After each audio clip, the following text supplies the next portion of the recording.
আসসালামু আলাইকুম। এসএসসি ২০২৬ সালের পরীক্ষার্থীরা, তোমরা যারা ২০২৬ সালে এসএসসি ও সমান পরীক্ষা অংশগ্রহণ করবে, তোমাদের পরীক্ষা কিন্তু আগামী ২১ তারিখ থেকে শুরু হবে। আর কিন্তু মাত্র কয়েকদিন সময় রয়েছে তোমাদের হাতে। এই সময়কে সামনে রেখে তোমাদের জন্য কিন্তু মাধ্যমিক, উচ্চ মাধ্যমিক শিক্ষা বোর্ডের যে ওয়েবসাইট রয়েছে, সেই ওয়েবসাইটে কিন্তু তোমাদের জন্য অতীব জরুরি একটা নোটিশ প্রকাশ করা হয়েছে। সেখানে কি বলা হয়েছে সেই নোটিশে এবং তোমাদের জন্য কি নোটিশটা প্রকাশ করা হয়েছে সেটা কিন্তু জানাবো আজকের এই ভিডিওতে।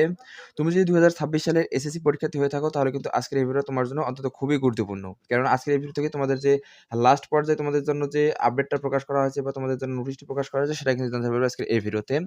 তো যারা এখনো ভিডিওতে লাইক করোনি অবশ্যই লাইক করে দিবে। আর চ্যানেলে যারা নতুন, আমাদের এএম স্টাডি চ্যানেলে যারা নতুন তারা অবশ্যই কিন্তু এএম স্টাডি চ্যানেলটাকে সাবস্ক্রাইব করে রাখবে। সো চলো দেখে নেওয়া যাক যে তোমাদের জন্য কি নোটিশ প্রকাশ করা হয়েছে মাধ্যমিক, উচ্চ মাধ্যমিক শিক্ষা বোর্ডের ওয়েবসাইট থেকে। সোহেল, আমরা সরাসরি চলে আসলাম আমাদের মূল টপিকে। দেখো, এই যে মাধ্যমিক ও উচ্চ মাধ্যমিক শিক্ষা বোর্ডের যে ওয়েবসাইটটা রয়েছে সেই ওয়েবসাইটে কিন্তু তোমাদের জন্য এই যে নোটিশটা, এই নোটিশটা কিন্তু প্রকাশ করা হয়েছে। এখানে বলা হয়েছে যে এই নোটিশটা কিন্তু তোমাদের জন্য প্রকাশ করা হয়েছে হচ্ছে ৮ তারিখে এবং এখানে বিষয় দেওয়া হয়েছে যে এসএসসি পরীক্ষা ২০২৬ এর প্রবেশপত্র পরীক্ষার্থীদের নিকট বিতরণ প্রসঙ্গে। অর্থাৎ তোমাদের যে প্রবেশপত্র রয়েছে, প্রবেশপত্র কবে বিতরণ করা হবে এবং এটা তোমরা কবে হাতে পাবে সেটা বিষয় নিয়ে কিন্তু তোমাদেরকে এই নোটিশটা প্রকাশ করা হয়েছে এবং এখানে কিন্তু বলা হয়েছে যে বিষয়টা কিন্তু অতীব জরুরি।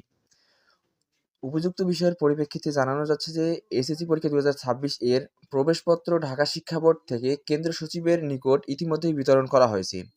প্রবেশপত্রগুলো কেন্দ্রের সচিবের নিকট থেকে গ্রহণ করে তা পরীক্ষা শুরুর অন্তত ৭ দিন পূর্বেই পরীক্ষার্থীদের মাঝে বিতরণ করার জন্য নির্দেশক্রমে অনুরোধ করা হলো। অর্থাৎ তোমাদের যে প্রবেশপত্র রয়েছে সেই প্রবেশপত্র কিন্তু তোমাদের পরীক্ষা শুরু হওয়ার ঠিক ৭ দিনের পূর্বে, অর্থাৎ ৭ দিনের পূর্বেই কিন্তু তোমাদের যে কেন্দ্রের সচিব রয়েছে সেই কেন্দ্রের সচিব থেকে কিন্তু তোমাদের এটা গ্রহণ করতে হবে। তোমাদের কেন্দ্রের সচিব থেকে কিন্তু গ্রহণ করবে হচ্ছে তোমাদের যে শিক্ষক রয়েছেন, তোমাদের যে তোমাদের স্কুলের যে শিক্ষক রয়েছেন যিনি এই দায়িত্বে রয়েছেন, তিনি কিন্তু কেন্দ্রের সচিব থেকে এগুলো সংগ্রহ করবে এবং হচ্ছে তার কাছ থেকে কিন্তু তোমরা হচ্ছে ৭ দিন পূর্বেই কিন্তু তোমরা এটি সংগ্রহ করবে এবং এটা কিন্তু হচ্ছে সংগ্রহ করার পরেই তোমাদের যে কাজটা থাকবে সেটা হচ্ছে যে তোমাদের যে মনে করো যে নাম, পিতার নাম এবং মাতার নাম এগুলো কিন্তু তোমাদেরকে ভালোভাবে মিলিয়ে দেখতে হবে। যদি এগুলো ভুল থাকে তাহলে কিন্তু ৭ দিনের পূর্বেই কিন্তু তোমাদের এটা কিন্তু সংশোধন করে নিতে হবে। আশা করি বিষয়টা তোমরা এক্সাক্টলি ক্লিয়ার ভাবে বুঝতে পেরেছো। বিষয়টা কিন্তু তোমাদের জন্য অতীব জরুরি।